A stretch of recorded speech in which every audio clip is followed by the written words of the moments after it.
Bonjour et bienvenue à votre soirée Compo Julio sur le thème principal du brand content. Donc nous avons la chance aujourd'hui d'avoir à nos côtés de grands clients de Compo Julio qui nous ont fait l'honneur, le plaisir d'être là, et des prospects aussi, je dois dire. Voilà, qui sont ici et qui vont partager avec vous leurs enjeux au niveau du content, du brand content, et pourquoi aujourd'hui c'est important pour eux. Et puis nous allons avoir également une deuxième partie de soirée, si j'ose dire, sur le lancement de Maestro, le lancement de la nouvelle solution de gestion de contenu de Compo Julio. Et ce lancement sera fait avec Simon Baconnet, qui va nous rejoindre dans quelques instants. Voilà, merci beaucoup.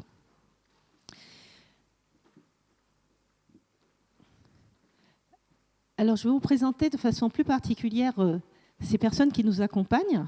Donc, Cyril Franck, de l'ESJ Promédia, l'École supérieure du journalisme, Patrick Marège, de Chioni, Émilie, alors chaque fois je vais faire attention pour ne bien prononcer, Chris Chiolo, voilà, parfait, de Rovia Vinci, et Adelaine Coussa, d'Adagio, et Jérôme Faucheur, d'Intermed. Donc, je vais commencer tout de suite par peut-être quelques mots sur Compo Julio, que vous connaissez tous. C'est une petite agence parisienne. Nous sommes à environ 50 et nous sommes ravis d'avoir des grands clients qui nous accompagnent au quotidien et que nous accompagnons au quotidien. Globalement, nous avons 4 business units, un studio image, un studio graphique et également 2 business units, conseil et digital, qui vont être finalement à l'honneur aujourd'hui puisque nous allons parler de conseil en gestion de données, nous allons parler de conseil en communication, de conseil en marketing, de créa et aussi de solutions de gestion de contenu de marque, ce pourquoi vous êtes venus, je pense, pour la plupart. Voilà. C'est aussi 130 ans d'expérience, une très très belle histoire à raconter sur Compo Julio, une vieille dame qui n'arrête pas de se renouveler, une start-up qui est en train de se lancer, donc vraiment quelque chose de formidable et qui vraiment nous motive au quotidien. Une passion, l'innovation. L'innovation au service du business, au service de votre business, au service de l'avenir. Et maintenant, on va focaliser maintenant plutôt sur nos clients qui nous ont accompagnés pour leur poser tout de suite une question qui va nous permettre d'introduire finalement le sujet. Et donc, demander à nos grands clients finalement de se présenter et au-delà de cette présentation, de nous dire quels sont les enjeux aujourd'hui chez eux pour la gestion de contenu de marque. Finalement, ça parle comment? Quelle résonance ça a? Alors, je vais peut-être laisser la parole déjà à Émilie. Donc, généralement, ça ne marche pas. Ah, si, ça marche. Alors, on va commencer par Eurovia. Bonjour à tous, je m'appelle Émilie Crisciolo, je suis responsable des contenus et d'édition pour Eurovia, qui est le pôle de travaux publics de Vinci. Nous sommes présents dans 15 pays. Nous réalisons principalement des travaux routiers, ferroviaires, de démolition, de signalisation. Notre business model inclut également des activités amont telles que la production de matériaux en carrière, en plateforme de recyclage, des usines d'enrobés, de liants, de panneaux de signalisation et des activités de maintenance plutôt dans nos pays anglo-saxons. Voilà pour planter rapidement le... Merci, je trouve que c'est vraiment très significatif, justement une entreprise aujourd'hui dans le bâtiment, en fait, dans les travaux publics. Comment la gestion de contenu vous intéresse? Comment ça arrive aujourd'hui dans vos priorités? Qu'est-ce que vous recherchez finalement? Alors, nous avons des enjeux de curation de contenu qui sont assez importants puisque nous en avons besoin pour irriguer toute notre communication corporate. Donc depuis 5 ans, on s'est lancé dans une remontée d'informations qui marche bien, puisque rien que sur l'année 2018, pour le corporate et la France, on a produit 730 textes à peu près, dont la moitié en français et en anglais, avec des déclinaisons pour tous nos supports digitaux. On a géré à peu près 10 000 photos et 1200 vidéos et rushs. mais le tout dans une équipe et avec des outils qui sont restés un peu en l'état. Donc en début d'année, j'ai pu recruter Julie qui m'a accompagnée ce soir pour m'aider dans cette production, mais maintenant on a besoin voilà, de se professionnaliser un peu en termes de gestion de nos contenus pour pouvoir être encore plus efficace. Wow. Eh bien, merci beaucoup, merci pour ce premier feedback. Donc je vais passer la parole à Patrick Maringe de Kioni, pour nous expliquer les problématiques, en tout cas les questions, les besoins, les enjeux que vous avez aujourd'hui. Bonjour, oui, effectivement. Donc, Kioni, en fait, est pas aussi vieux que Compo Julio, mais on est à peu près de la même génération. Donc, c'est une entreprise qui est plus que centenaire, qui, en fait, donc, vend des voyages, crée et vend des voyages, sous la marque Kioni, bien sûr, mais également avec beaucoup d'autres marques spécialistes, telles que Vacances Fabuleuses pour l'Amérique du Nord, telles que Scanditour pour les pays nordiques, telles que Celtic Tour pour les pays britanniques, Émotion pour vraiment les voyages haut de gamme. Donc effectivement, ça implique une production et un contenu très important autour de produits très divers et très variés. Et donc il s'agit justement d'articuler, d'optimiser, de gérer une complexité importante là-dessus et d'avoir une intégrité des données. Très bien, merci. Donc là, 2 points quand même très importants. On a à la fois la partie multimarque, gestion des marques. On a la partie aussi gestion de la donnée. On a la partie sécurisation de la donnée, on a la partie up-to-date, ce que nous disait aussi tout à l'heure Émilie. On voit qu'il y a énormément de publications aussi qui peuvent être faites. Donc on voit l'importance du contenu jusqu'à la diffusion. Déjà, à travers vos deux regards, on a bien du contenu à la diffusion. Merci beaucoup. On va demander à Adlène d'Adagio, peut-être, de nous expliquer, de compléter peut-être ce panorama sur les problématiques ou les enjeux que vous retrouvez vous aussi au niveau d'Adagio. Donc bonsoir à tous.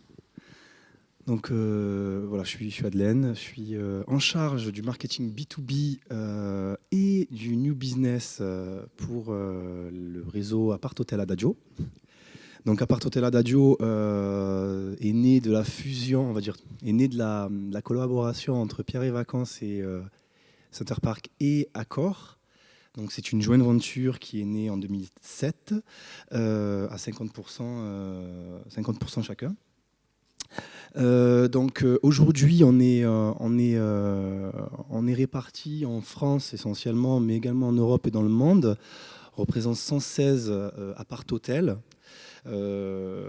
Et on est présent dans près de 13 pays.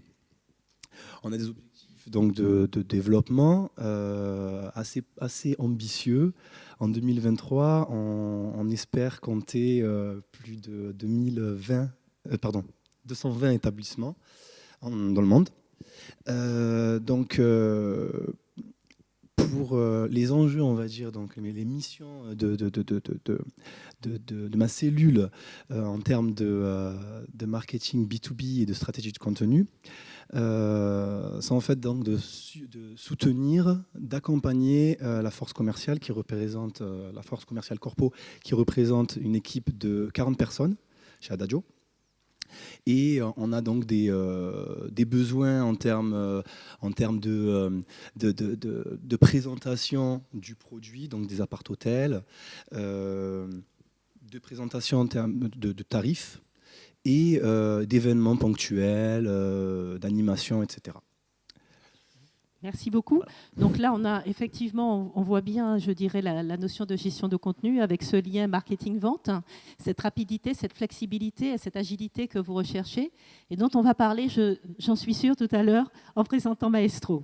Jérôme, peut-être, sur votre vision et vos enjeux aujourd'hui.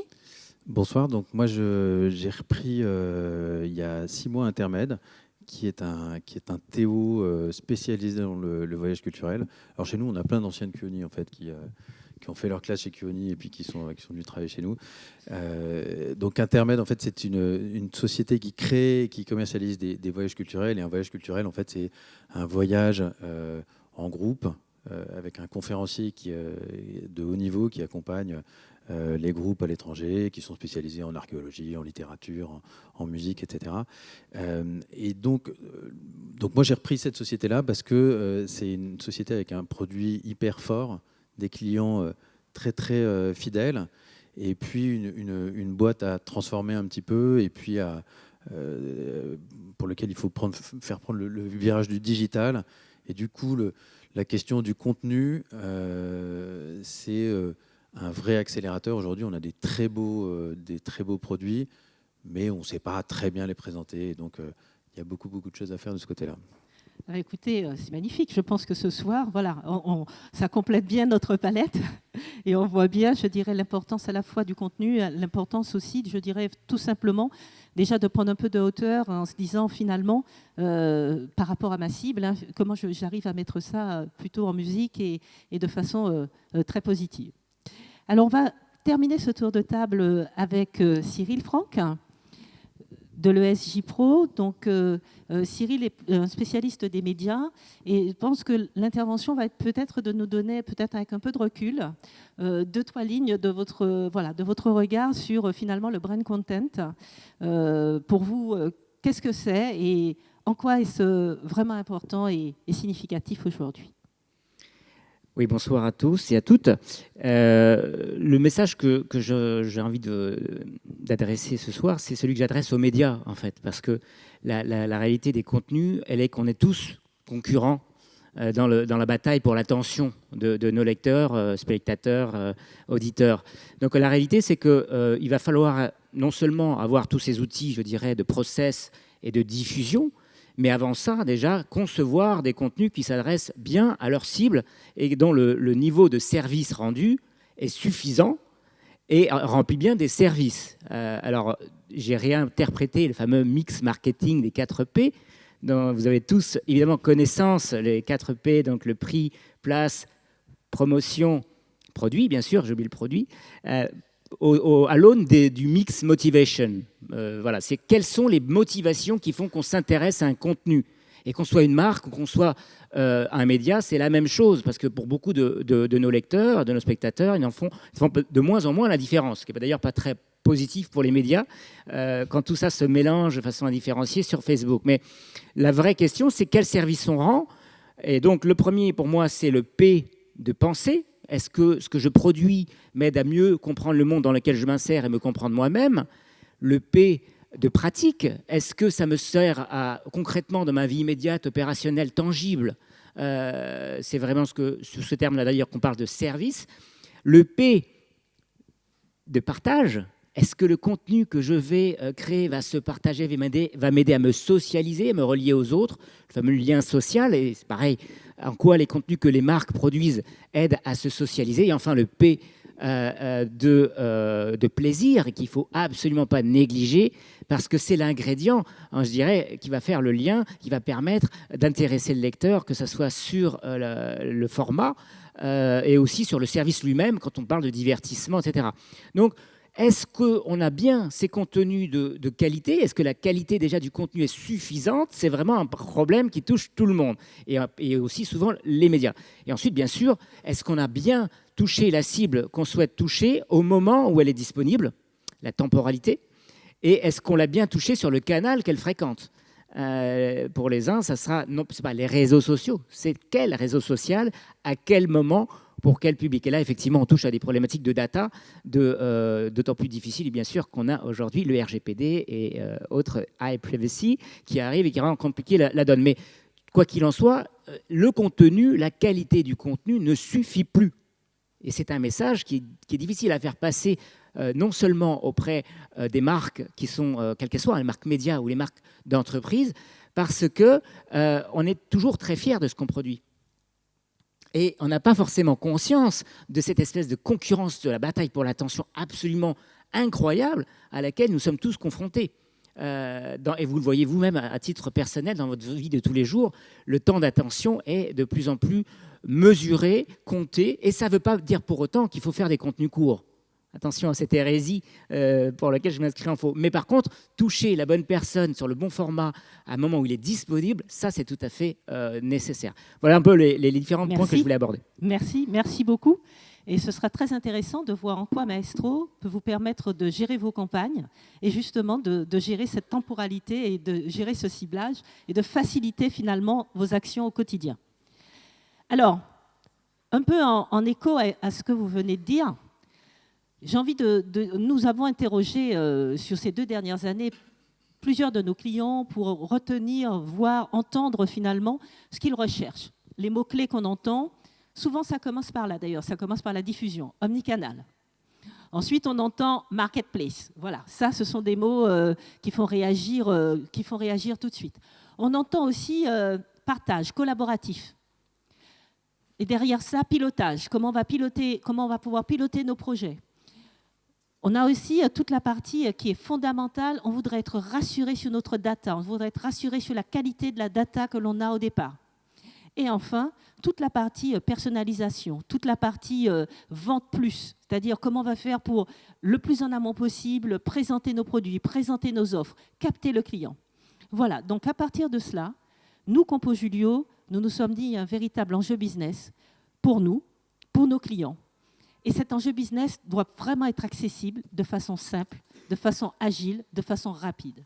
Et c'est la raison pour laquelle nous avons créé Maestro. Donc place maintenant «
15 ans.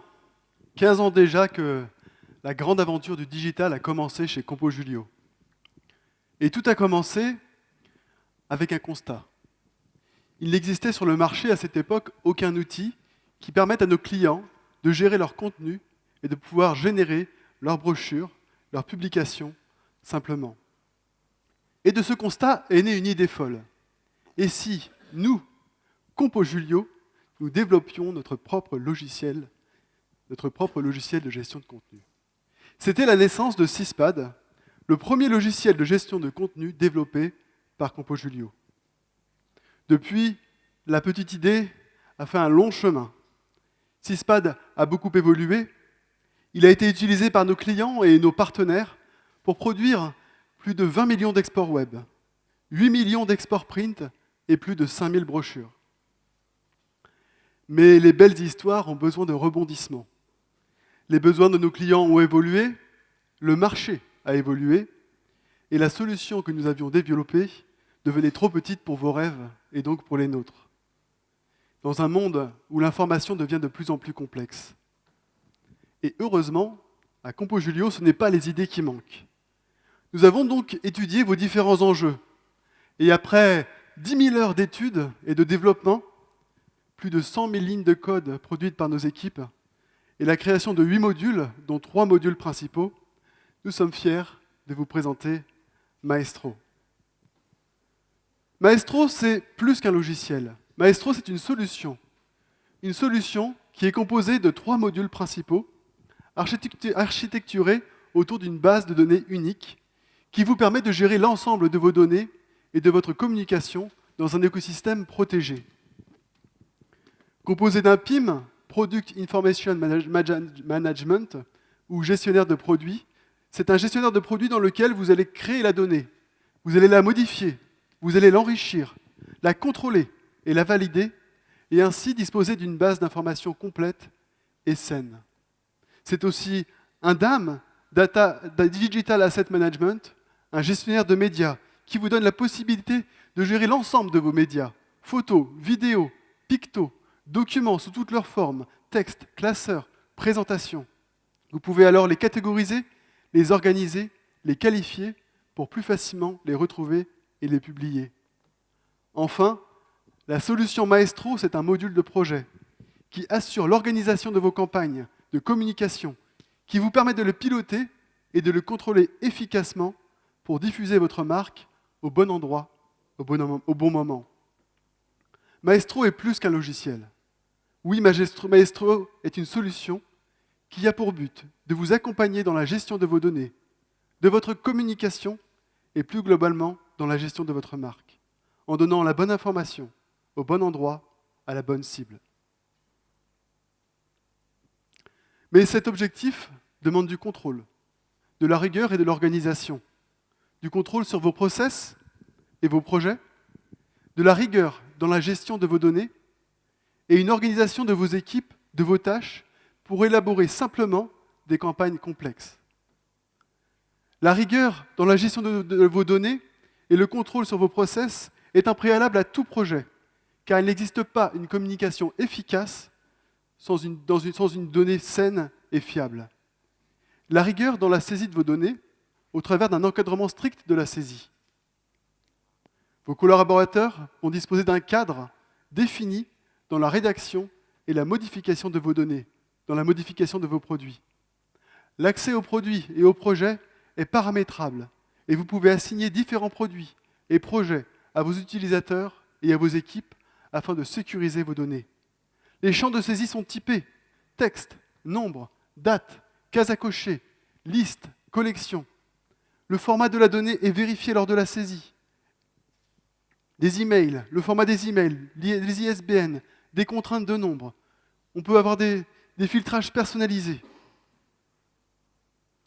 Maestro vous apporte aussi du contrôle sur les tâches et les process de validation. Grâce à des workflows paramétrables, vous pouvez définir les jalons destinés à produire une donnée fiable et vérifiée. La production de vos collaborateurs est pleinement encadrée et organisée. Ils retrouvent immédiatement l'ensemble des tâches à réaliser sur leur dashboard et sont prêts à produire et à travailler. Mais il y a aussi besoin de maîtrise sur la version de vos données. Vos projets aboutissent à des créations de jeux de données qui peuvent être libellés puis utilisés dans vos différents projets. Pour un seul et même produit, vous pouvez créer différents jeux de versions. Alors, justement, c'est super intéressant cette partie-là, puisque ça rebondit sur ce que vous nous étiez en train de nous dire tout à l'heure, en nous disant que c'est vraiment important de se dire qu'on peut avoir, qu'on va booster nos ventes, que c'est important, on a plein de contenu, mais à quel moment on le donne aux clients, à quelle temporalité, vous disiez, est-ce qu'on peut le faire le plus en amont possible, de façon à susciter l'envie, de façon à déclencher des ventes, comment peut-on le faire? Donc comment Maestro peut nous aider à faire ceci de façon très simple? Eh bien, effectivement, un voyagiste, puisqu'on parle de Kioni, pourra vendre ses produits. Forcément, on parle d'Eurovia aussi, qui on parle voudrait aussi bien d'Eurovia booster aussi. Je l'ai entendu là-bas aussi. Mais effectivement, un voyagiste aura besoin, par exemple, de vendre ses produits 2019 sur ses sites web. Mais il aura en même temps besoin de préparer sa campagne 2020 en réalisant une brochure. Et pour ça, il pourra créer un nouveau jeu de données pour ce produit. Et finalement, il pourrait avoir besoin aussi de préparer déjà la campagne 2021 pour pouvoir commencer à vendre ses produits à des comités d'entreprise. Eh bien, avec le système de versionning de Maestro, un seul produit peut avoir différents jeux de données. Et ainsi, pour un produit, vous pouvez avoir 3 versions. La version 2019, la version 2020 et même la version 2021 qui peuvent être maintenues et vendues en simultané. Un spécialiste du jouet pourrait peut-être, lui, préparer une version événementielle de son produit et le personnaliser pour communiquer une version customisée de son produit à une période donnée.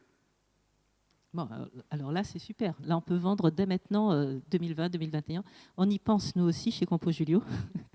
Je dirais d'avoir des versions de solutions pour justement les 3 prochaines années. Je trouve que c'est super parce que ça répond bien à la problématique de comment servir ses clients, comment mettre déjà, je dirais, en perspective les évolutions que l'on va avoir.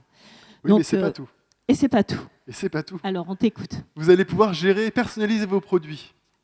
Vous pouvez avoir besoin de gérer plusieurs marques. Et pour ça, vous allez pouvoir créer des produits de référence, des produits maîtres que vous pourrez étendre et personnaliser selon vos besoins. Ainsi, vous aurez une information de référence et vous pourrez créer autant de déclinaisons que vous aurez besoin. Vous avez besoin de créer des variations ou de personnaliser des produits pour différentes marques. Eh bien, vous allez pouvoir créer un article maître, un article référence qui pourrait être une marque blanche et qui pourra ensuite être décliné pour vos différentes marques et publié sur vos sites web dédiés. Une seule information qui est personnalisée puis publiée sur vos différents canaux de communication. Très bien. Donc là, je vois qu'on a vu un certain nombre de choses. Là, sur toute la partie garder la maîtrise, contrôler. Donc, très bien. Mais quand nous avons commencé à en discuter tout à l'heure, on a beaucoup entendu diffusion. On a entendu, qui est quand même le point qui marque finalement toute cette information, toute cette data, cette sécurisation de données très importante, ce pilotage fondamental, la déclinaison en marque, la déclinaison en versionning. Oui, mais comment diffuse-t-on? Et avec facilité, j'espère. Et en omnicanal, sûrement.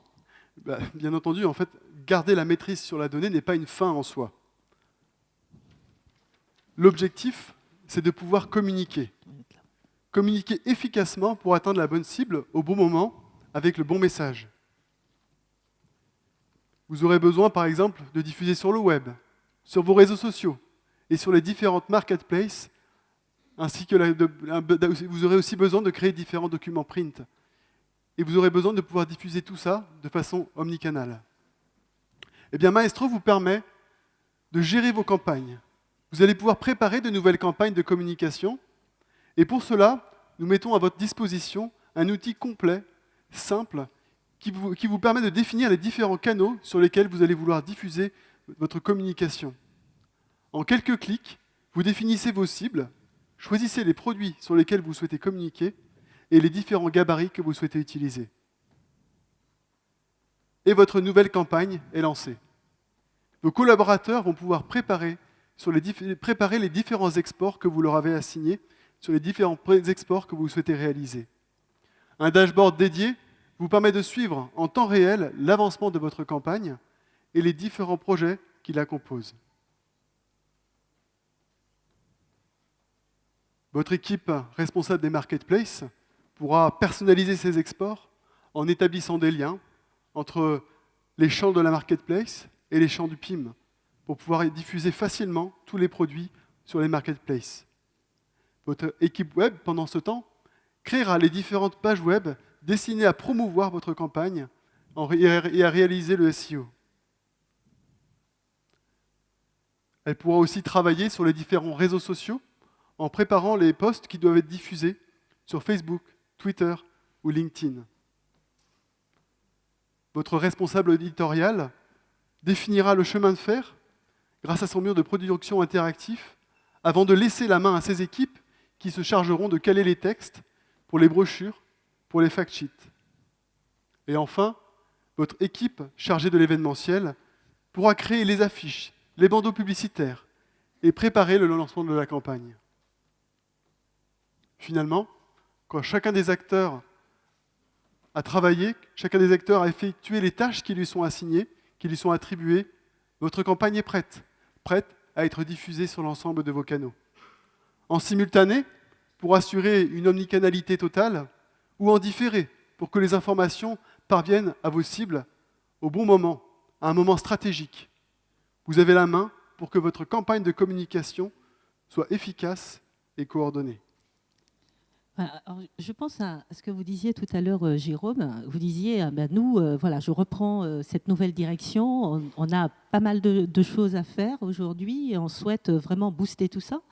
Et booster tout ça, c'est aussi dire, voilà, je voudrais que mon équipe gagne en autonomie. Je voudrais que mon équipe gagne en agilité grâce à tout ce que l'on peut mettre en place. C'est un peu, j'interprète, mais c'est un peu ce que j'ai entendu. J'ai entendu dire, voilà, j'aimerais que ce soit de plus en plus accessible, facile, et que les équipes le fassent déjà elles-mêmes. Et donc, jusqu'où vont-elles ? On a vu bien sûr le contrôle, on a vu tout ça, mais ce qui est important, c'est la prise en main et finalement la gestion de l'autonomie. Comment ça se passe ? Donc, comment les équipes vont gagner en autonomie grâce à Maestro ? La liberté et l'autonomie sont évidemment des points clés dans l'élaboration de votre campagne de communication. Cela vous permet de réduire les délais de production et donc votre time to market.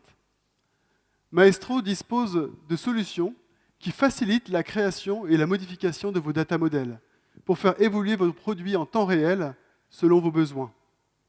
Mais nous mettons aussi à votre disposition des outils qui vous permettent en un clic d'importer de nouveaux produits et de créer automatiquement les data models qui leur correspondent.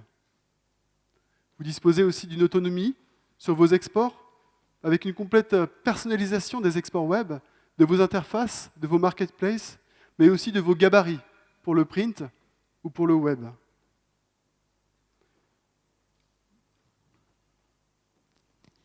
Alors, la question qui se pose, je reviens à ce que tu disais au départ. Tu disais en fait Maestro.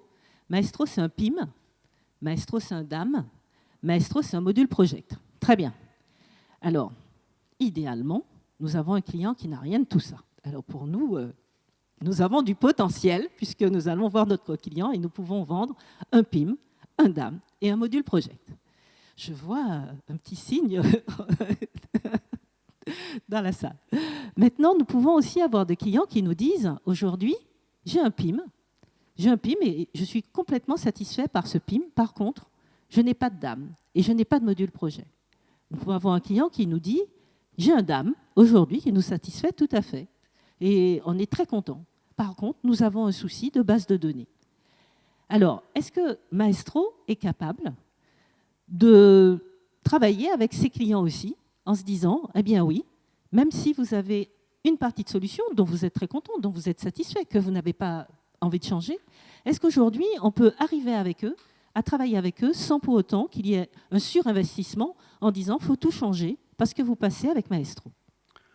En fait, c'est dans la nature même de Maestro. Maestro est une solution modulaire qui est capable de s'intégrer pleinement dans les écosystèmes applicatifs de diverses sociétés. Maestro, vous avez déjà un PIM par exemple, une photothèque ou un outil de gestion de projet. Maestro sait s'interfacer avec ces différents outils et se fondre dans les systèmes d'information pour venir les compléter et les enrichir. Maestro est une solution qui est totalement interfaçable et qui va pouvoir venir s'intégrer dans votre système d'application, qui va pouvoir venir compléter votre système d'application et vous aider à mieux produire de la donnée, à mieux produire votre communication. Enfin, Maestro, c'est une solution qui est accessible partout, qui a été pensée pour être accessible et facile à prendre en main. Responsive Design, elle vous permet d'être utilisée sur différents supports et d'être utilisée par vos collaborateurs, où qu'ils soient, en déplacement, sur leur smartphone, au bureau, sur leur ordinateur, chez eux, s'ils ont besoin d'accéder à de l'information produit. Maestro est une solution qui est simple, facile à prendre en main et accessible partout. Pour conclure, nous pouvons dire que Maestro est une solution qui va vous permettre de gérer vos données, de les contrôler, de pouvoir les enrichir, afin de pouvoir mieux gérer votre communication, pouvoir mieux diffuser vos messages en omnicanal, pour mieux pouvoir communiquer vos campagnes de communication et avancer avec votre entreprise et avancer dans la gestion de votre marque.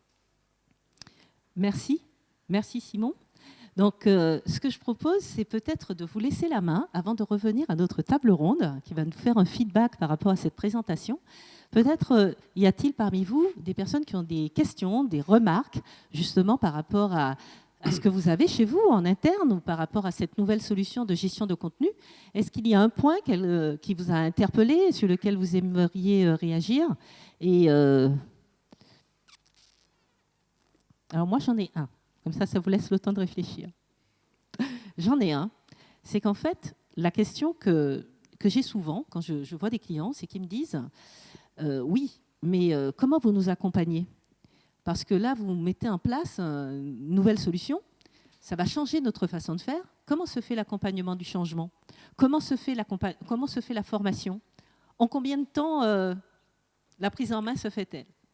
Alors je crois que c'est vraiment un point important parce que c'est un point sur lequel nous, Compo Julio, nous avons beaucoup réfléchi. Et je dirais qu'aujourd'hui, de façon simple, on est en train de vraiment de le formaliser. Je dirais en 2 jours pour un administrateur, c'est-à-dire celui qui va tout gérer, il y a une prise en main totale. Et pour un utilisateur, en quelques heures, cette prise en main se fait. Maintenant, cette prise en main et cette compréhension, ce n'est pas l'accompagnement du changement. Et cet accompagnement du changement, c'est vraiment la gestion de projet que l'on fait avec vous du début, en amont comme en aval. Donc ça, c'est vraiment important. Et je crois que c'est un point qu'on ne peut pas laisser de côté quand on présente ces solutions. Cette notion de service rendu, dont vous parliez tout à l'heure, Cyril, c'est vraiment ce point-là, est vraiment un point important qu'on souhaite partager avec vous. Alors, j'enchaîne avec la table ronde. Vous aurez peut-être plus de questions pour les clients. Alors, j'ai une question qui est en fait de dire maintenant quel est votre feedback. Alors, je ne sais pas, de façon très spontanée, très naturelle, qui veut prendre la parole? Quel est votre feedback par rapport à ce que vous avez vu? Qu'est-ce qui vous a interpellé? Qu'est-ce que vous avez trouvé faire écho à vos préoccupations? Ou est-ce que vous n'avez pas trouvé peut-être et dont vous aimeriez parler? Ça pourrait être aussi intéressant d'avoir votre feedback. Je tends le micro, ouais. Comme vous voulez. Non, mais en un mot, moi je ne maîtrise pas trop les PIM, les dames et les booms et les trucs. Mais je suis à la fois un prospect et un ancien client. C'est-à-dire que dans ma boîte d'avant, j'étais dans le tourisme, mais pas du tout dans le même segment. Je dirigeais une boîte qui gérait des campings. Et j'avais un responsable de la communication qui était tout seul et qui était capable de produire à la volée 4 brochures dans toutes les langues avec 300 campings, etc.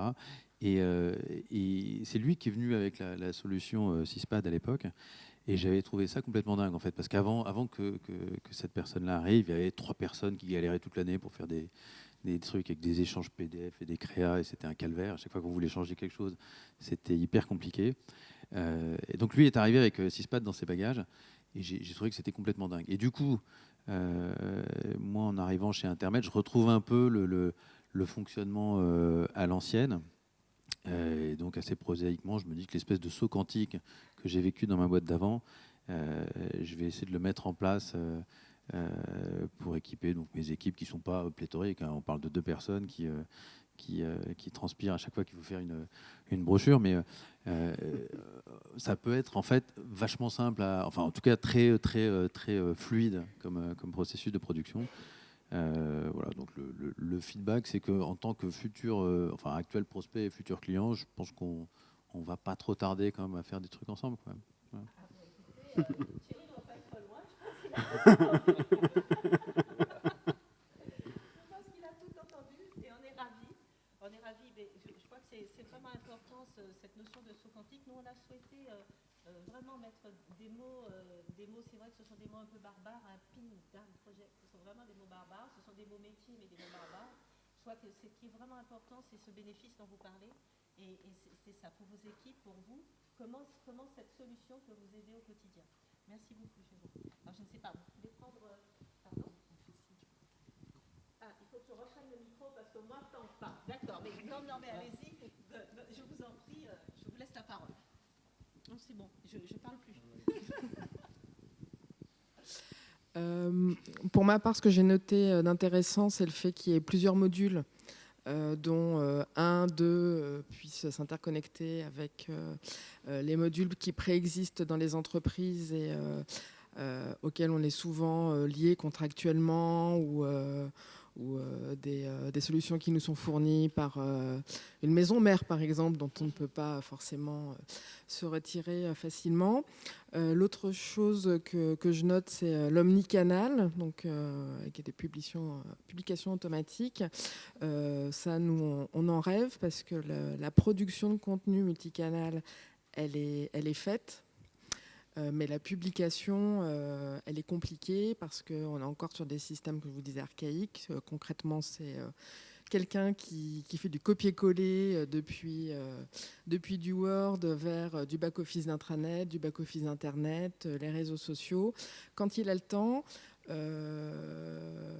qui a déjà travaillé sur les réseaux sociaux sait à quel point il est important de publier le bonjour à la bonne heure en fonction de la personne qui vous intéresse. Donc, juste pouvoir programmer ça une bonne fois pour toutes en fonction du type de clients, de prospects pour du recrutement que l'on vise ou même pour un public interne. Pour nous, ça serait vraiment très intéressant et ça nous ferait gagner beaucoup de temps sur des tâches sans valeur ajoutée. C'est super. Est-ce que vous pouvez nous donner justement, c'est un petit peu plus tard que je pose cette question, mais là je trouve que c'est intéressant quand vous parliez des réseaux sociaux, nous donner un exemple de ce que vous faites et de ce que qui serait un exemple simple, mais qui pour vous serait super intéressant et super important d'arriver à le fluidifier. Alors aujourd'hui, on s'adresse à un public très très très varié sur nos réseaux sociaux. Il faut savoir que chez Eurovia, donc on est 43 500 salariés, mais que 75% de nos salariés ne sont pas digitalisés, donc ils n'ont pas d'ordinateur, de smartphone, etc. Ce sont des ouvriers et qu'ils utilisent nos réseaux sociaux pour se renseigner sur l'entreprise. Donc on a du contenu, on va dire mixte interne-externe, qui est quand même formaté pour de l'externe, qu'on pourrait déployer vers des salariés, mais à des heures prédéfinies, parce qu'on sait, à force d'être sur les réseaux sociaux et de voir les interactions avec nos différents usagers.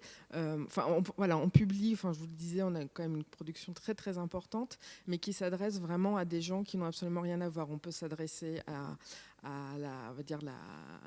la force vive de nos réseaux sociaux, c'est des passionnés de travaux publics, ce sont nos salariés.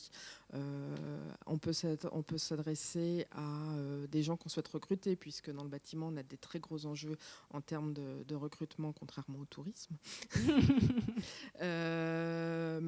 On peut s'adresser à nos clients qui sont pour valoriser les travaux qu'on vient de faire pour eux. Ce ne sont pas du tout les mêmes publics auxquels on s'adresse, ni les mêmes masses, ni. D'accord. Donc c'est effectivement, je trouve que c'est effectivement très parlant, puisque là on voit bien la notion de ciblage, on voit bien la notion de temporalité, on voit bien la notion de canal. Et je dirais, vous êtes en train de relier finalement tout ça par rapport à vos publics, donc super. Peut-être un feedback, Patrick, Adelaine, Cyril. Oui, effectivement, Connie, c'est un cas d'interfaçage en fait avec la solution, dans un premier temps SysPad. Connie utilise un PIM depuis un certain nombre d'années, et effectivement, ce PIM fonctionne pour ce qui, en tant que vraiment de base de données et outil de e-commerce. Pour autant, sur l'aspect brochure et notamment publication print, cet outil-là était assez déficient et n'était pas satisfaisant, ce qui, en termes de gestion de temps des équipes, de facilité à sortir de nombreuses publications, à rendre simple tous les process justement d'édition de ces publications qui sont des rendez-vous à chaque fois importants. On a fait le choix il y a 1 an de prendre la solution SysPad, donc la solution Project, qui nous a permis justement d'orchestrer toutes ces publications de manière extrêmement simple, de l'interfaçage avec un autre PIM avec un PIM a été très simple et le résultat est très satisfaisant en termes de qualité, de coût, de simplicité. Donc à tous les niveaux, on ne peut que se féliciter de ce choix. Il a été très clairement un vrai plus, un vrai bond en avant à ce niveau-là, à tel point qu'on envisage d'intégrer peut-être un deuxième de vos modules prochainement. Ah bah écoutez, c'est super. Là, je crois que c'est un best-of ce soir. On peut le dire. C'est super, merci beaucoup. Mais je suis vraiment très contente de voir, je dirais, ce feedback. Et ce feedback qui montre que le mot simplicité que vous avez utilisé, je pense que ça doit être une de vos questions, qui est le fait de dire comment ça marche. Est-ce que c'est vraiment simple? Est-ce que c'est vraiment facile? Est-ce qu'on peut vraiment le prendre en main? Et c'est un peu ce que disait Jérôme aussi, une seule personne qui arrive à gérer tout ça. Je crois que voilà, la phrase elle-même explique la simplicité et l'agilité de cette solution. Un mot complémentaire? Vous préférez voilà, oui, bien, voilà, je veux bien. Donc par rapport à ce que j'ai, puisque forcément on découvre aussi, je pense pour l'ensemble d'entre nous, absolument, la nouveauté du système et donc de ce nouveau produit. Ce que j'ai pu remarquer déjà, c'est que au niveau de ce qu'on a pu voir là sur l'écran, il y a quand même déjà un progrès au niveau esthétique, il me semble. Je suppose qu'il y a aussi, on a pu en parler, un progrès au niveau de l'ergonomie, au niveau de l'intuition. Oui. Donc ça, c'est quelque chose d'important. J'espère aussi que le temps d'attente, etc., de génération des contenus aussi va être aussi en progrès. Alors, les informaticiens sont dans la salle. S'ils répondent non, nous avons un problème. Donc, pour répondre, c'est un des enjeux justement de cette nouvelle application. On a conscience que on a conscience que la réactivité d'une application est importante. Quand vous ouvrez 200 pages dans une journée, si à chaque fois vous avez besoin d'attendre 10 ou 20 secondes que la page s'ouvre, ou même 4 ou 5 secondes, c'est quelque chose qui devient très frustrant rapidement. Et c'est un des enjeux de cette nouvelle application, de cette nouvelle solution, c'est de pouvoir avoir une application qui soit extrêmement réactive et qui vous fasse gagner du temps en fait, dans votre journée de travail et qui vous retire toute cette frustration de devoir cliquer sur quelque chose et de devoir attendre que ça se charge avant de pouvoir travailler. Et effectivement, on a vraiment à cœur, et c'est vraiment un des points sur lesquels on fait très attention dans les développements, pour que tous les chargements puissent se faire le plus rapidement possible. Très rassurant. Alors peut-être, pardon. Ouais. Et parce qu'en fait, je voulais aussi dire que nous, de l'utilisation qu'on en fait, en fait, on est essentiellement sur la production de contenu. Chez nous, chez Adagio, je dirais qu'on a 3 types d'utilisateurs d'utilisation. On a donc l'admin, qui est donc le service que je représente, l'administrateur. On a les directeurs de site qui représentent donc nos établissements en France et en Europe. Et on a donc les commerciaux corporate. Donc c'est 3 utilisateurs qui ont des attentes différentes et qui ont une utilisation différente de l'outil. Donc ça, j'ai cru comprendre que pareil, tout sera très adapté, ça va. Enfin, surtout, vous allez bénéficier d'un appui, je dirais, au départ, pour la prise en main.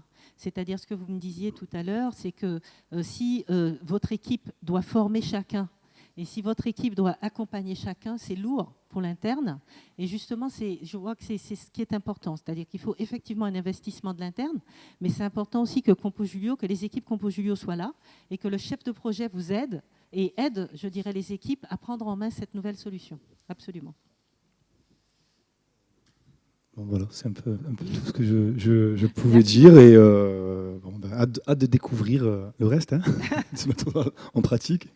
Merci beaucoup. Alors moi, je connais pas très bien vos métiers concrètement, et donc vos problématiques, si j'ai bien compris, sont quand même très axées sur la création de brochures, de catalogues, de produits, et la multidiffusion multilangue ou multi-pays de contenu écrit et illustré, si j'ai bien compris l'outil. Il m'a l'air bien fait, il m'a l'air assez bien pensé, donc je n'ai pas de remarque là-dessus. Mon point, c'est de dire, attention à ne pas tomber dans une facilité d'outils.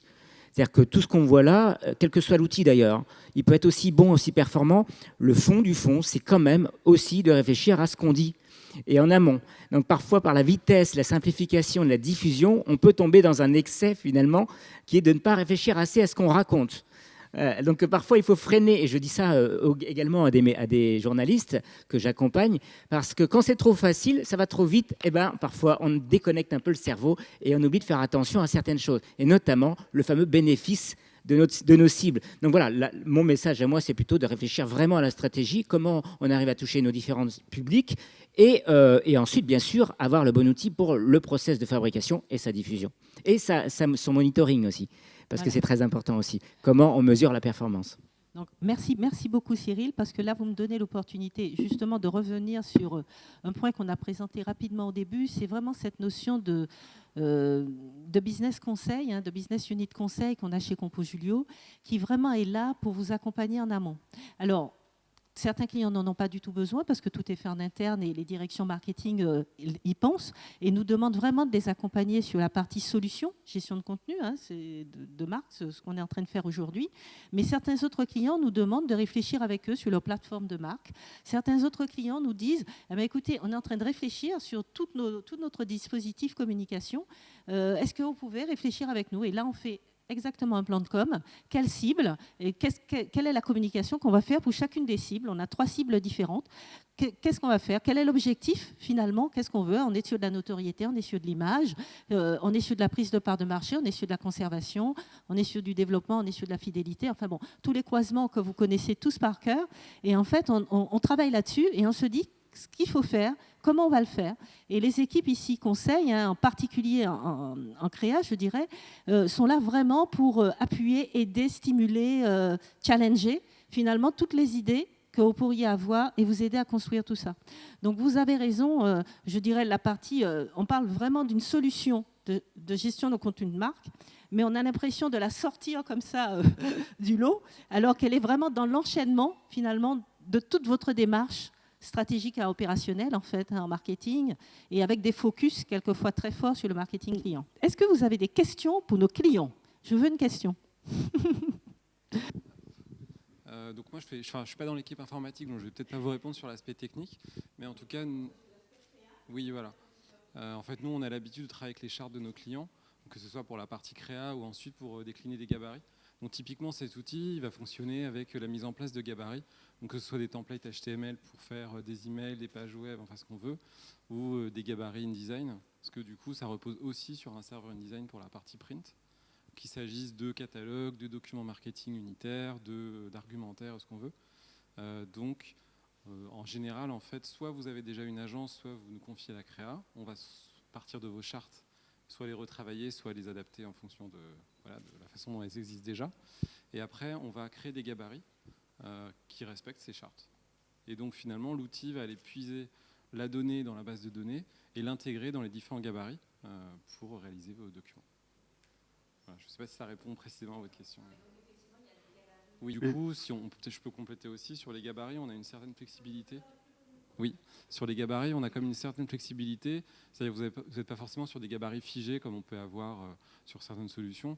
On peut faire quand même pas mal d'ajustements selon vos contenus, selon vos contraintes, selon des informations qui sont saisies dans le PIM, le type de produit, la périodicité, enfin tout ce qu'on veut. Voilà, tout en respectant vos chartes. Et en fait, on va pouvoir former. Il y a 2 solutions. Soit vous nous confiez la réalisation des gabarits, soit on peut aussi former vos équipes pour apprendre à faire des gabarits, à pouvoir ce qu'on appelle les caler, c'est-à-dire pouvoir dire quel texte doit aller à quel endroit de manière automatisée. En fait, une formation qui peut être faite, et ça rejoint la notion d'autonomie qu'on veut vous donner. C'est-à-dire qu'on va pouvoir peut-être vous créer des premiers gabarits, qu'ensuite vous allez pouvoir modifier vous-même avec vos équipes si vous avez besoin de pouvoir les adapter. Et c'est tout un travail qui peut être fait et qui peut être fait conjointement, et qui va vous permettre, en fait, pour vos marques, pour vos différents documents, d'avoir des gabarits que vous pourrez personnaliser par la suite et qui pourront accueillir toute votre donnée, toute votre communication. Est-ce qu'on a répondu à votre question, madame? Est-ce que quelqu'un se lance une deuxième question? Oui, excusez-moi, je voulais juste ajouter quelque chose super. pour madame par rapport à ça. Un retour, en tout cas, d'expérience, c'est que, en fait, avec l'outil qu'on utilisait préalablement, avant la mise en place de Syspan, on arrivait avec des gabarits à sortir des fichiers, on va dire, pré-maquettés, mais avec beaucoup quand même d'interventions PAO à faire et les fameux allers-retours de relecture de PDF et compagnie. Aujourd'hui, et nous avons plus de 13-14 brochures qu'on sort chaque année avec des chartes graphiques toutes différentes, toutes personnalisées, qui correspondent vraiment à des univers de marque bien précis. Aujourd'hui, on arrive à aller, en fonction des brochures, de 50% à 95% d'automatisation totale jusqu'à l'impression. En fait, on délivre des fichiers imprimeurs directement depuis ce module. Merci Patrick. Alors, juste une autre question. Alors, c'est vraiment plutôt pour ouvrir la discussion. J'ai du mal à l'ouvrir, la discussion, mais c'est vraiment plutôt pour dire justement à nos clients. On est vraiment sur les enjeux du brand content. Tout à l'heure, Émilie nous a donné un exemple précis. Je pense que c'est important de partager et de dire aujourd'hui qu'est-ce qui nous anime, qu'est-ce qui fait que c'est vraiment important pour nous ce brand content et finalement aujourd'hui, comment vous le gérez, quel est le pas de plus que vous attendez, voilà. C'est vraiment plutôt pour avoir un feedback de votre part en disant non pas seulement un feedback sur la solution, mais plutôt un feedback sur vous, sur l'évolution d'Eurovia, d'Intermed, de Kioni, de J-Pro, d'Adagio. Finalement, nous, aujourd'hui, on se dit que vraiment, il faut bousculer finalement nos habitudes. Il y a vraiment un pas. Vous parliez de saut quantique tout à l'heure.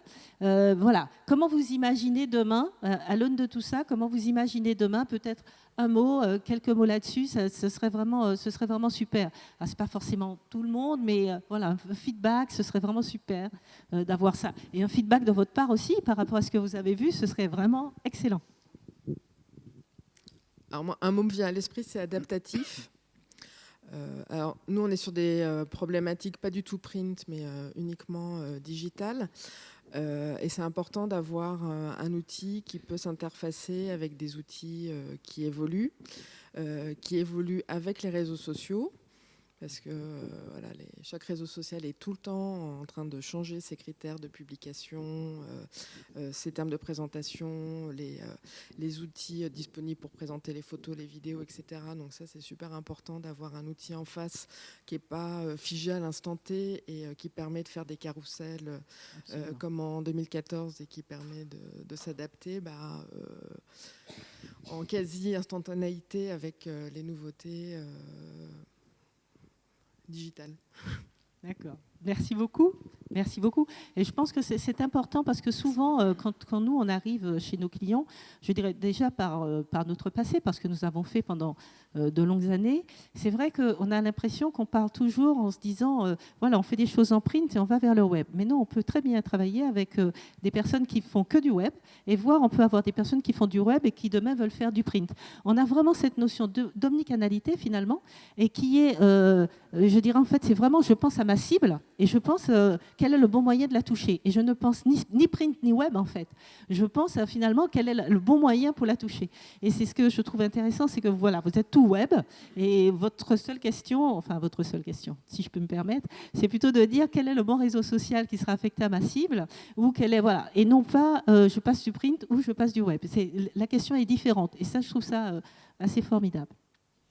Oui, je voulais rebondir sur ce que tu viens de dire, Émilie, qui est tout à fait intéressant. Je pense que la souplesse est clé, effectivement, sur des outils qui évoluent en permanence, tu l'as très bien dit. Je pense qu'il y a la souplesse également des formats. Vraiment penser des systèmes idéalement, dans un avenir ultérieur, qui soient capables de combiner véritablement le texte, l'image et le son, et indépendamment tous ces différents vecteurs d'expression pour être le plus efficace possible. Concrètement, est-ce qu'on a aujourd'hui un outil sans avoir vraiment la spécialité d'un Photoshop ou d'un outil comme ceux qui font du montage vidéo, etc. Mais en tout cas, avoir un outil qui permette d'aller chercher ces différents éléments et les combiner ensemble. Concrètement, aujourd'hui, si on veut faire une story sur Instagram, eh bien, on va avoir besoin à la fois de texte, d'images, de vidéos et une scénarisation intéressante. Donc aujourd'hui, un outil qui permettrait d'aller combiner ces différents éléments et de gagner du temps dans la production de tous ces formats avant même de penser au process, je dirais, gestion de projet et ensuite la diffusion, ça me semble vraiment quelque chose auquel il faudrait réfléchir. Bon, écoutez, super. Merci. Ah, vous avez une question? Ah, alors allez-y. S'il n'y a pas d'autres questions, peut-être je laisse la parole à l'audience. On parlait donc tout à l'heure, j'abordais les différentes utilisations, différents utilisateurs, et je voulais savoir au niveau donc de toutes ces fonctionnalités, ces nouveautés là, notamment la connexion avec en API, la diffusion sur les réseaux, etc. Donc moi je voulais savoir en tant qu'administrateur, est-ce que Maestro permettra un tableau de bord pour voir combien d'utilisateurs ont utilisé ce gabarit, combien de fois a été diffusé l'autre gabarit, vous voyez? Absolument. Alors, c'est là où on se dit qu'on est passé un peu vite. Voilà, Christian doit dire on est passé un peu vite.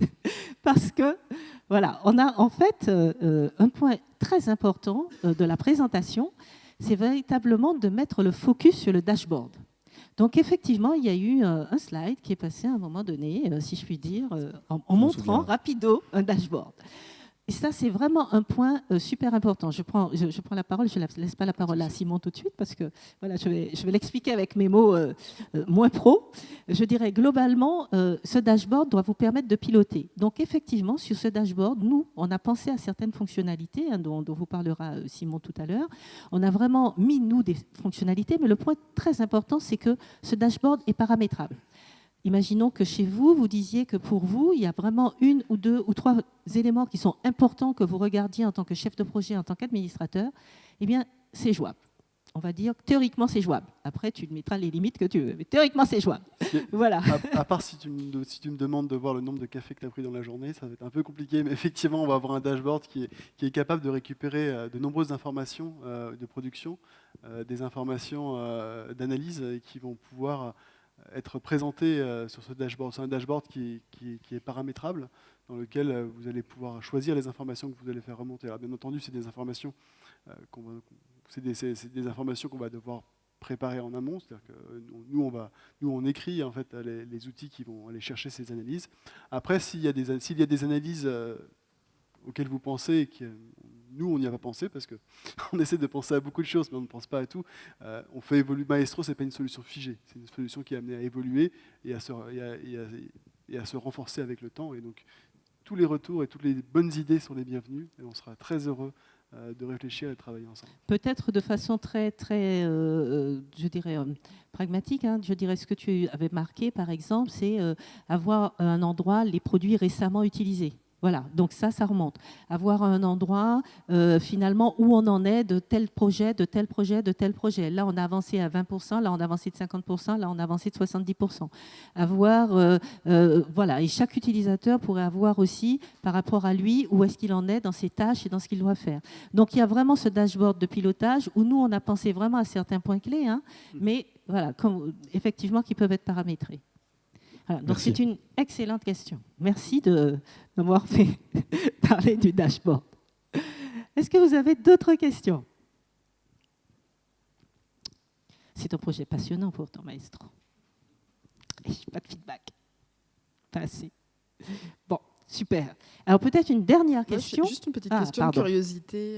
Il me semble avoir vu 8 modules. Oui. Et on en a vu 3 dans la présentation. On ne m'a pas payé pour cette question, je vous rassure. Voilà. Alors, Simon. En fait, il y a 3 modules principaux qui sont ces mots affreux de PIM Dam Project. Évidemment, ce sont 3 modules principaux, mais autour de ça vont venir interagir d'autres modules, des modules de traduction, qui vont pouvoir s'interconnecter avec le PIM et le project pour pouvoir effectuer toute la traduction des produits et des données. Des modules d'historisation pour pouvoir suivre toutes les modifications qui sont faites au sein de l'application et pouvoir revenir en arrière sur les travaux qui ont été réalisés par les utilisateurs. Il va y avoir aussi le module workflow, tout simplement, qui va vous permettre de paramétrer vos workflows. Et donc, c'est une solution c'est pas un bloc, c'est plein de petits modules qu'on va pouvoir venir agréger et qui vont finalement faire en sorte que l'application va correspondre à vos besoins. Et du coup, l'avantage aussi de cette application modulaire, c'est qu'on va pouvoir créer des modules en fonction de vos besoins. Si demain, vous avez un besoin spécifique, et je pense par exemple à Adagio, pour qui on avait développé un module spécifique à l'époque dans Syspad pour pouvoir générer très facilement des dossiers de fact sheet et qui est utilisé par les commerciaux. Eh bien, ce genre de développement sera beaucoup plus simple avec Maestro parce qu'on va créer un module, on va tout simplement l'interconnecter avec le reste de l'application et très facilement, on pourra mettre en place de nouveaux usages au sein de Maestro. Très bien. Donc, en plus, je sais que plusieurs d'entre vous, vous êtes dans des entreprises internationales et la partie traduction est effectivement aussi un module, je dirais, important.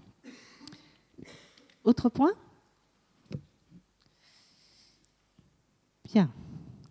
Alors, on va peut-être aller directement. Donc ça, je vais plutôt passer. Alors, c'est la question Compo Julio. On a parlé effectivement de Maestro, on a parlé de cette solution de gestion de marque. Et en fait, il y a deux questions qui se chevauchent. Il y a celle-ci, en fait, qu'est-ce que vous appréciez chez Compo Julio aujourd'hui ? Et non, ça c'est autre chose. Ça c'est autre chose, c'est plutôt pour l'avenir. Qu'est-ce que vous appréciez chez Compo Julio aujourd'hui ? Pour nous, ce qu'on recherche ici, c'est vraiment d'avoir un feedback, je dirais, des clients, mais de voir ce qui ressort. Nous avons une marque, nous avons une notoriété, vous nous connaissez bien, vous nous avez fait confiance, vous êtes venus ce soir. Finalement, quand vous pensez Compo Julio, qu'est-ce que vous mettez derrière ? Alors, il y a des choses qui nous seraient super sympathiques, hein, du style innovation, du style moderne, du style... voilà, ça va, c'est en écho avec ce que nous faisons aujourd'hui. Mais au-delà de ça, je pense que c'est important de se rappeler que nous sommes vraiment une agence de communication avec vraiment 4 business différents, mais 4 business complémentaires. Tout à l'heure, on parlait de la partie conseil, mais forcément, quand on est sur le DAM, forcément, toute la partie graphique chez nous est très importante. Je dirais que quand on parle du print, quand on parle du web, tout ce que nous faisons en amont, toute la partie, je dirais, image, elle est fondamentale. Toute la partie image, toute la partie graphique, elle est fondamentale aussi. Donc, c'est important pour nous d'avoir ce feedback et de dire finalement, voilà, quand vous pensez Compo Julio, vous pensez quoi ? Vous pensez relation, vous pensez service, vous pensez accompagnement, vous pensez back-office, vous pensez... Voilà. Et ça, je pense que ce sont des ancrages que... Voilà, c'est un peu égoïste, du coup, mais qu'on a envie d'entendre en se disant finalement, voilà, qu'est-ce que ça vous dit ? Comment ça vous parle, ce nom ? Et comment ça vous parle, ces équipes, finalement, qui sont là pour vous accompagner au quotidien ? Je peux dire 2 choses. Première, je pourrais rebondir sur quelque chose que vous avez dit tout à l'heure, sur le fait de la tentation qui pourrait arriver de se reposer un peu trop sur l'outil. Et en fait, cette année, moi, j'ai constaté l'inverse. C'est que justement, en étant libéré de plein de contraintes et en ayant un outil beaucoup plus performant et qui permet de travailler plus vite et mieux, ça nous a donné l'occasion de travailler beaucoup plus en profondeur notre contenu et de dégager justement du temps pour mieux faire notre métier. Donc ça, c'est un vrai plus que j'ai pu constater cette année. Et puis, effectivement, accessoirement, c'est une dimension qui est importante dans les projets. C'est effectivement une relation et un suivi, un back-office, et une relation qui peut se créer avec des équipes sur place. Et effectivement, par rapport à ceux que nous connaissions habituellement, on a vraiment, voilà, quand on envoie un ticket, c'est pas une bouteille à la mer, un service, voilà. Donc c'est vraiment important comme facteur de succès. Au-delà de l'outil, c'est effectivement de pouvoir échanger rapidement avec des équipes engagées dans la réussite de nos projets. Merci beaucoup.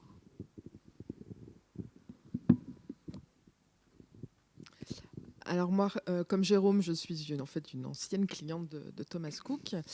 Enfin non, lapsus révélateur. Je suis une ancienne cliente de Compojulio, puisque j'ai travaillé Aussi. pour Jet Tour et pour Thomas Cook pendant quelques années avant de basculer dans un secteur qui n'a rien à voir avec le voyage. Mais juste pour vous faire un petit peu voilà l'historique, chez Compojulio, j'ai tout connu. J'ai connu des brochures complètement manuelles. J'ai connu un outil de gestion de contenu imposé par un siège étranger qui était une usine à gaz. J'ai connu des vagues de migration dans tous les sens sur cet outil de gestion de contenu. Puis, de nouveau, de cet outil de gestion de contenu imposé sur Syspad. Aujourd'hui, je suis loin des problématiques B2C de brochures et de sites marchands. Et je suis quand même revenue consulter Compojulio pour mes problématiques de gestion de contenu, parce que quand j'ai vu les solutions proposées sur le marché, qui sont souvent des solutions un peu classiques, montées par des startups, c'est des choses très formatées. Et pour avoir connu la souplesse et l'adaptation dans des périodes un peu compliquées, voilà, enfin, j'ai eu envie du coup de revenir vers Compojulio, qui pourtant était encore assez connoté voyage et brochure, pour vous interroger sur des problématiques différentes. Mais connaissant bien donc Syspad, je me doutais qu'il y avait quand même un potentiel d'utilisation pour des problématiques uniquement digitales. Merci beaucoup pour ce beau témoignage. Donc moi, j'ai concernant Radio, que j'ai rejoint depuis un peu plus d'1 an. Donc j'ai pris en cours l'outil, on va dire. Et en fait, ce que j'ai apprécié, c'est que donc vous restez forcément une entreprise à taille humaine. On ressent voilà, une disponibilité et une réactivité. Ça, c'est très appréciable. Tout en essayant, donc, en allant vers l'industrialisation, bon, le système de tickets, c'est quelque chose qui voilà, qui n'est c'est pas révolutionnaire, hein, certes, mais voilà, ça n'existait pas, on vient de le mettre. C'est vrai que c'est plus simple, mais voilà, n'empêche qu'on reste quand même avec cette proximité, cette spontanéité. Et cette réactivité. Donc, pour le coup, je reste plutôt satisfait. Merci beaucoup. Peut-être un petit mot pour dire qu'on parle de l'agence, mais en fait, moi, je suis dans un projet de transformation de l'entreprise et par le biais simplement agence et production de contenu, finalement, il y a des implications business hyper fortes. Chez nous, on a 2 brochures par an.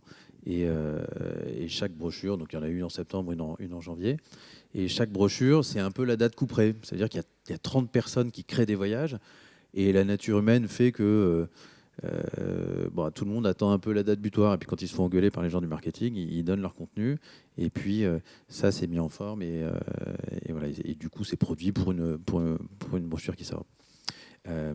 Mais le problème, c'est que quand c'est 2 fois par an, ça veut dire qu'il y a une espèce de date butoir et que la mise en vente des voyages ne se fait pas de manière fluide.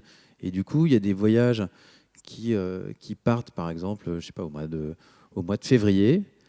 Et dans un monde idéal, il aurait fallu les mettre en vente au mois de mars, 11 mois avant. Mais en fait, les gens traînouillent un peu. Et puis il faut rendre le contenu des voyages au mois de juin. Donc, ils mettent de facto les voyages en vente au mois de juin.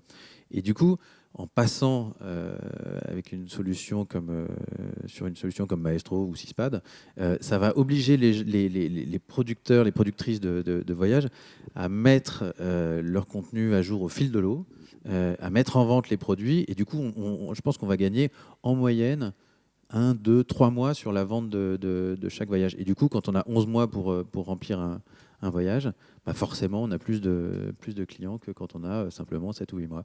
Donc, ça semble assez anecdotique, mais par le biais de la production de contenu, il y a vraiment un gros levier business. Ouais. Absolument, voilà, exactement. Il y a un gros levier business. Pour nous, c'est un vrai enjeu de rentrer dans votre écosystème et c'est un vrai enjeu de vous aider à faire ça. Ça. Ce serait formidable. Ce sera formidable. Pourquoi j'emploie le conditionnel? Je ne sais pas. Ce sera formidable. Voilà. Excusez-moi. Pardon. On parlait forcément si je peux me permettre, on parlait de contenu. On parle de contenu, on est là pour parler de contenu aussi. Donc, j'avais une question encore sur les possibilités, notamment certes dans l'outil qu'on utilise aujourd'hui dans Maestro, je suppose, il y a la création de contenu directement, de gabarit, création de fact sheet, etc. Mais j'ai une question parce que j'en profite pour faire un peu de pub. On vient on est en train de sortir, dévoiler notre livre blanc sur donc les nouvelles attentes des voyageurs d'affaires. Et en fait, donc, on a produit ce livre blanc. Et ce livre blanc, aujourd'hui, l'enjeu, c'est de le distribuer. C'est un contenu que je vous inviterai à télécharger à la fin du mois. Hein. Et en fait, moi, la question que je me pose, c'est de savoir si on a la possibilité, dans l'outil, de charger ce contenu qui a été produit hors Cispad pour pouvoir ensuite le diffuser, mesurer sa diffusion, etc. Bien. Messieurs, je n'ai pas la réponse, moi. Alors, on va laisser la réponse à la technique. Oui, alors on rentre dans du technique. En fait, on va pouvoir intégrer de la donnée qui est externe. L'avantage d'une API, c'est que ça peut aller dans un sens ou dans l'autre. Cispad est capable de pousser de l'information, il est aussi capable d'en récupérer. Après, votre livre blanc, dans ce cas-là, on rentre dans la zone du conseil et on va regarder les outils que vous avez mis en place et on va voir comment on peut s'interfacer avec ces outils. Est-ce que c'est un site web? Est-ce que c'est un document qu'on va devoir réimporter ensuite dans Maestro? Et effectivement, les possibilités d'interconnexion, les possibilités de récupération de contenu sont nombreuses et vont demander pour certaines d'être analysées individuellement. Aujourd'hui, si on parle juste d'un simple document, un PDF, à diffuser par nos équipes, donc à charger dans l'outil et à le diffuser depuis l'outil, mesurer donc sa diffusion, etc. Est-ce que demain, ça serait possible? Est-ce que c'est possible? Typiquement, un PDF, pour le diffuser, vous allez tout simplement le mettre au niveau du DAM, vous allez paramétrer sa publication et vous aurez un lien de diffusion qui va être généré, que vous pourrez ensuite utiliser dans vos projets pour envoyer ce lien de diffusion sur vos différents canaux, les réseaux sociaux, etc.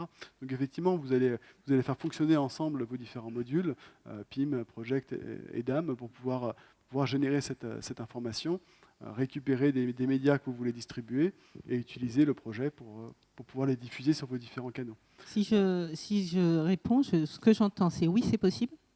Ce que j'entends aussi, c'est il faut qu'on regarde de plus près pour voir ce que vous avez et pour savoir comment le faire.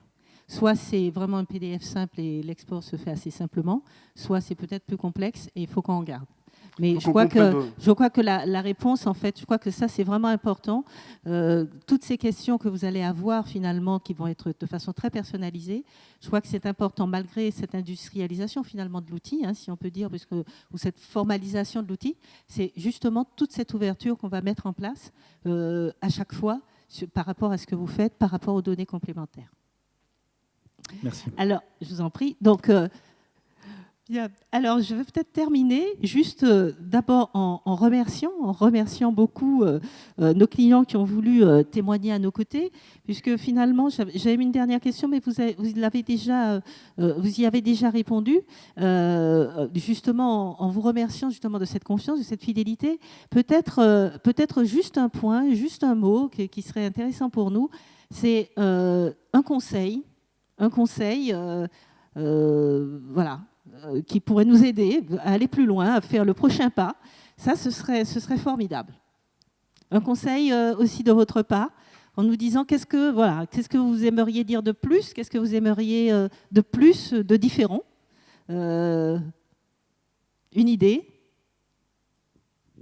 On sait qu'on est formidable, mais pas à ce point-là quand même. Non, Sandra, en tant que chef des ventes chez Adagio, non? Non? C'est parfait. Ah là là là là, ça c'est terrible. Grande utilisatrice, super, merci. Alors, Club Med? Je disais, il faut continuer à être à l'écoute de vos clients comme vous l'êtes aujourd'hui et aussi continuer à penser à l'avenir. Qu'est-ce que vous pouvez apporter, amener comme innovation et toujours avec ce côté très pragmatique. Je pense que c'est ce qu'on attend tous. Alors, dans 90% des cas, les contenus émanent de nos clients et on travaille avec eux sur leur contenu.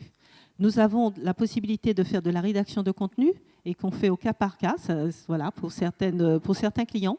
Mais ce n'est pas, en fait, là, en l'occurrence, quand on parle de gestion de contenu de marque, on a vraiment du contenu de marque donné par les marques et sur lesquels on travaille. Voilà, sur ce sujet. Je dirais que si on se place dans notre perspective vraiment d'un avenir peut-être assez lointain, l'innovation, me semble-t-il, peut être très intéressante en termes d'outils s'il y a de la recommandation également de bonnes pratiques. On voit apparaître un certain nombre d'outils qui permettent, par exemple, Taboola, de dire attention, ce visuel, il vaut mieux l'inverser, ça augmente les taux de clic, par exemple.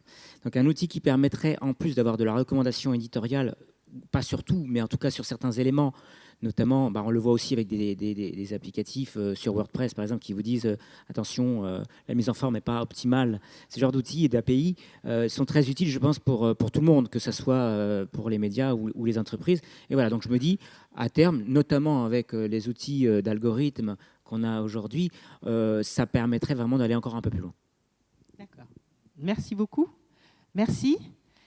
Merci à tous vraiment d'avoir participé.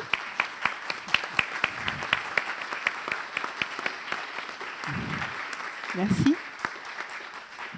Merci à nos clients pour la confiance qu'ils nous témoignent, parce que ça, c'est vraiment un coup au cœur. Je dirais vraiment, on parle tous d'expérience, on parle tous d'émotion, mais ça, c'est vraiment une très forte émotion pour Compo Julio, de se sentir soutenu, accompagné, challengé finalement, parce que c'est comme ça qu'on progresse. Merci à toute l'équipe informatique qui a travaillé sur ce projet. Donc, je ne cite pas chacun, mais je sais que chacun a contribué. Et merci à toutes les équipes Compo Julio qui sont présentes ici et qui ont travaillé, participé, challengé, critiqué, fait avancer, positivé. Enfin voilà, tout le travail que vous avez pu faire pour nous aider à créer, je dirais, Maestro et à produire Maestro, surtout en rapportant la parole des clients finalement et en nous challengeant encore, en nous disant il faut encore aller plus loin. Ce que disait Madame d'ailleurs, continuer à être pragmatique, continuer à avancer pour faire de cette belle solution et de cette belle entreprise encore une longue histoire. Je vous propose d'aller à la salle là-bas où il y a un cocktail qui nous attend et de partager avec nous quelques instants autour de cocktail dînatoire où les équipes, les commerciaux, les personnes de Compo Julio seraient ravis d'échanger avec vous de façon plus simple, plus cordiale. Et merci encore. Merci à vous.